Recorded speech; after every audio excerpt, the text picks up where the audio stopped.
Hello everyone. তো বরের জন্মদিন ছিল, বরের জন্মদিনের ব্লগটা আমি তোমাদের সাথে শেয়ার করছি। তো তোমরা জানিও তোমাদের কেমন লাগলো।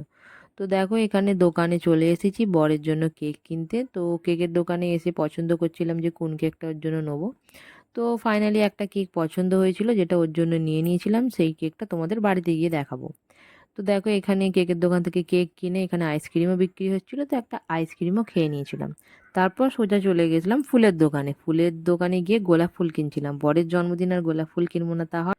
তো এখানে গোলাপ ফুল, মিষ্টি আর কেক কিনে বাড়ির দিকে রওনা দিচ্ছিলাম। কেকটা তোমাদের বাড়িতে গিয়ে দেখাচ্ছি। দেখো রাত্রির হয়ে গেছে, তো রাত্রিবেলা যেহেতু কেক কাটিং হবে, তো এখানে আমি এখানে কিনে আনা গোলাপ ফুল সব বার করে নিচ্ছিলাম। দুটো গোলাপ ফুল কিনে এনেছিলাম ওর জন্য।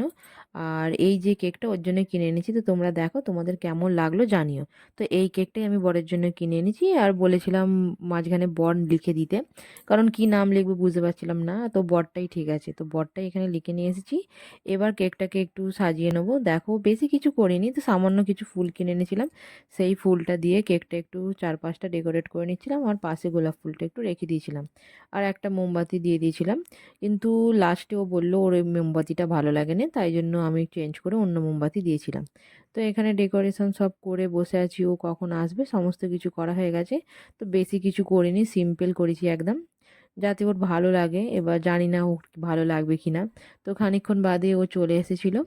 তো ওকে এখানে গোলাপ ফুলটা দিয়ে দিচ্ছিলাম। তো আগে একটা ভিডিও ছেড়েছিলাম যেখানে ওকে গোলাপ ফুল দেওয়ার টাইম ও কিছু একটা বলছিল, সেটা তোমরা ওই ভিডিওটা দেখলেই দেখতে পাবে। তো এখানে আমি দেখো মোমবাতিটা চেঞ্জ করে মোমবাতিটা জ্বালিয়ে দিয়েছিলাম।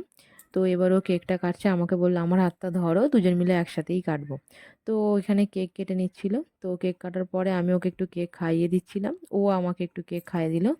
তো এই করে কেক খাওয়া হয়ে গেছিলো। তো সবাই যেহেতু ঘুমিয়ে পড়েছিল, তো তার পরের দিনকে এখানে দেখো সমস্ত কিছু খাবার সাজিয়ে দেবো বলে খাবারের প্লেট সব বার করে নিয়েছিলাম। বার করে এখানে ধুয়ে পরিষ্কার করে রেখে দিয়েছিলাম, যাতে কোনো অসুবিধা না হয়।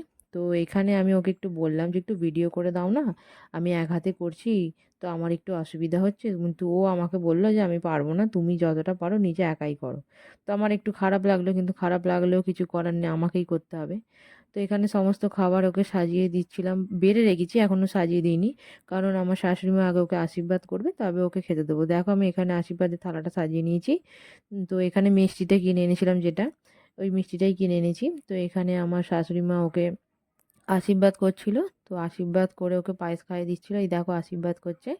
তো শাশুড়ি মার আশীর্বাদ হয়ে যাওয়ার পরে ওকে একটু পায়েস খাইয়ে দিয়েছিল। তারপর সমস্ত খাবার যা যা রান্না হয়েছিল ওকে বসিয়ে ওর সামনে সব সাজিয়ে দিয়েছিলাম। তো দেখো এই জিনিসগুলো রান্না হয়েছে, অনেক রকমের ভাজাভুজি ছিল, পায়েস ছিল, চাটনি ছিল, মাংস ছিল।